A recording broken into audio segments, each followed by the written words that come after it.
Sa 2025 ay may mga expecting pregnant celebrities ang manganganak. The Philippine Showbiz List presents celebrities na manganganak sa 2025. Sunshine Garcia. Matapos magkaroon dalawang anak na lalaki, noong buwan ng Setyembre, masayang ibinalita ng dating sex bomb dancer na si Sunshine Garcia na magkakaroon na sila ng asawang si Bulacan Vice Governor Alex Castro ng munting prinsesa. Bilang karagdagan sa pagdiriwang ng bagong yugto sa buhay ng kanyang pamilya, itinuturing din ni Sunshine ang okasyong ito bilang isa sa mga pinaka-memorable dahil ang anunsyo ay isinabay niya sa selebrasyon ng kanyang 40th birthday. Ang birthday party ay naging isang gender reveal celebration din para sa mga bisita. Sa isang bahagi ng video, tumayo sa gitna ng entablado si Sunshine at Alex bago binuksan ang isang malaking kahon na may mga pink na lobo na nagbukas at nagpakita na ang kanilang pangatlong anak ay isang batang babae. Ngayong 40 years old na, si Sunshine ay pabirong nangangako na ang baby girl na kanilang inaasahan sa 2025 ay ang huling anak na nila ni Alex. Karel Marquez. Ang dating mix, VJ at singer na si Karel Marquez at non-showbiz businessman husband na si Sean Fariñas ay sasalubungin ang 2025 sa pagdating ng kanilang 5th baby. Sa kanyang Instagram page noong October 21, ibinahagi ni Karel ang isang carousel ng mga larawan mula sa kanilang baby moon trip sa Hong Kong kung saan kitang-kita ang kanyang baby bump. Sa caption, sinabi ni Karel na akala nila tapos na ang pamilya nila sa 4 pero nariyan ang isa pang biyaya para sa kanilang lumalaking pamilya, ang kanyang baby number 5.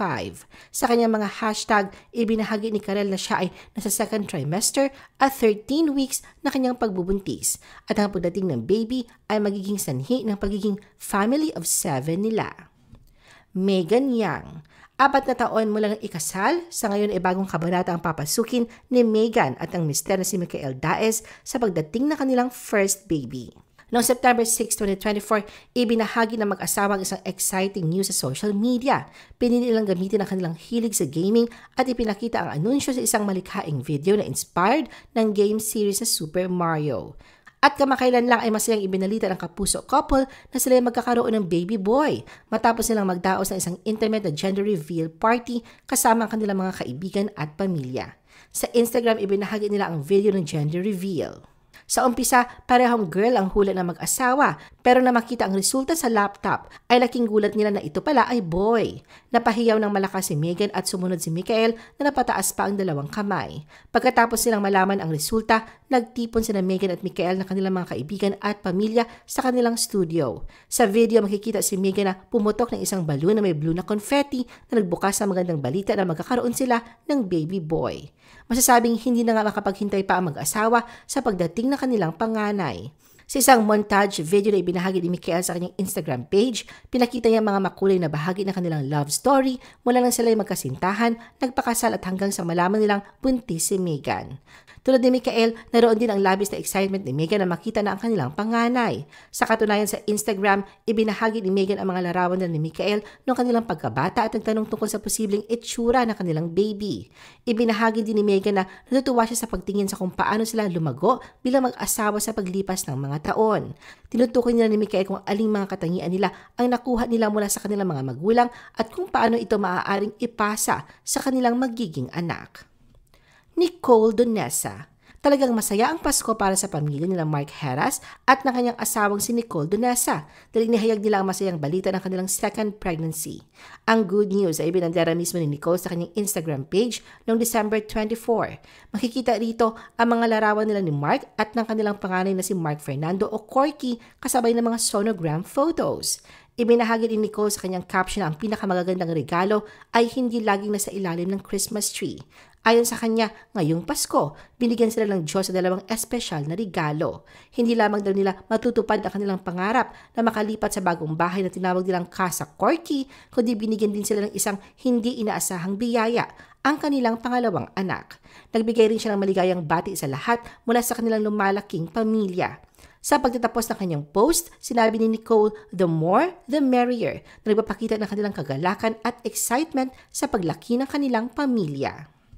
Trina Legaspi. Soon to be family of 4 na sa susunod na taon, ang dating Going Bulilit member na si Trina Legaspi, na kilala rin bilang si Hopia. Kamakailan lang, inanunsyo niya na siya initadalang tao sa second baby nila ng non-showbiz husband na si Ryan Harina. Ibinahagi ni Trina ang masayang balita sa Instagram. Isa sa mga post ay nagpapakita sa mag-asawa na magkasunod na kumakanta ng mga linya mula sa iba't ibang kanta. At sa huling bahagi ng video, ipinakita nila ang sonogram ng kanilang second baby. Nag-post din siya ng serye ng mga larawan mula sa kanilang family trip sa Dubai at sa isang larawan makikita si Ryan na nakaluhod at humahalik sa baby bump ni Trina. Samantala sa isa pang post, ibinahagi ni Trina ang isang Christmas theme na larawan ng kanilang pamilya kasama ang pangalan nilang si Baby Kayla at nagdagdag ng caption na soon to be 4 habang hawak ang sonogram ng second baby. Bakas ang labis na kasiyahan, sinabi ni Trina na hindi siya makapaniwala na magiging mom of 2 na siya. Masasabing mabilis ang pagbuo ni Trina ng pamilya dahil noong March 2023 lamang nang isilang niya ang first baby nila ni Ryan. V. Cortez.